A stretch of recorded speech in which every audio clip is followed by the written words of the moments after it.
My daughter Kuri has DRPLA, a disease that causes atrophy of the brain. It is hereditary and progressive. There is no cure. Kuri is bedridden. My husband Chiaki passed away 6 years ago from this disease. I wrote OHANA Family in hopes of finding a cure. I pray that I can save my daughter. Chapter 4: Falls and the Future of Chiaki. Both Kuri and Chiaki's illnesses are progressing slowly and sometimes rapidly. They will not be able to live in this house much longer. The 2 steps from the parking lot to the house are a burden for Kuri. The townhouse was built on a hillside, so there are small cliffs here and there. There are many dangerous places for the 2 of them. Kuri often fell down on the slanting path. They would only be there for a limited amount of time. There was no telling where we would go from here. Unlike Japan, in Hawaii, landlords have an advantage when it comes to renting out their properties. In addition, even if the rent is high, there are many people who want to rent, so it is difficult to rent if additional conditions are placed on the property. We have seen many houses for rent in Hawaii and said, we want to rent a house for a long period of time. We want to renovate the house. We are immediately turned down, but we can't compromise. We want to put bars on the house so that Kuri won't fall down. And the house is comfortable even if she is bedridden. In fact, I want her to take a bath. When I think about it, I really want to have a house of our own. I won't say anything fancy. I just want her to live in a house where she can live in peace. I think about that every day.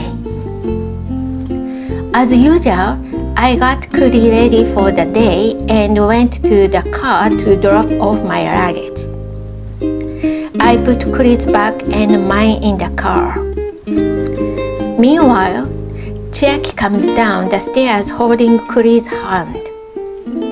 I thought it was taking longer than usual, so I walked back to the house and found Kuri in tears as she was being pulled by Chiaki. Did she fall? I asked him. He said, she stepped off the concrete. The space between the concrete sidewalk and the grass was about 10 centimeters high. She must have stepped off. I wiped away her tears and checked her hands and feet, but there was no blood. I said, it's going to be okay. I'll hold it together for you, and hold out her hand. I felt sorry for her that she fell, but I'm glad she didn't fall on the stairs. Recently, Kuri has been having a hard time going up and down the stairs. Especially when going down, her left leg trembles and won't come forward. When she did, she would not know how to take a step forward, and her foot would float in the air and she would almost fall forward. That is what I and Chiaki support. Many times Chiaki supports her, but Chiaki himself is also in danger. It is really dangerous to see him struggling around and supporting Kuri. Recently, I have been holding Kuri's body as if I were holding her in my arms. Why do I let Chiaki hold Kuri if he is so dangerous? People around me would wonder. But thinking about Chiaki, I can't force him to stop. If the truth be told, he wants to support his family as a father, but he is unable to work and is too occupied to take care of himself. Even when he wants to help Kuri, she immediately said, "I'm afraid of the way you do things, Dad. At least let him help Kuri when she works. What should I do from now on? What if Kuri can't walk? What if Chiaki can't walk either?" I always lose sleep thinking about it.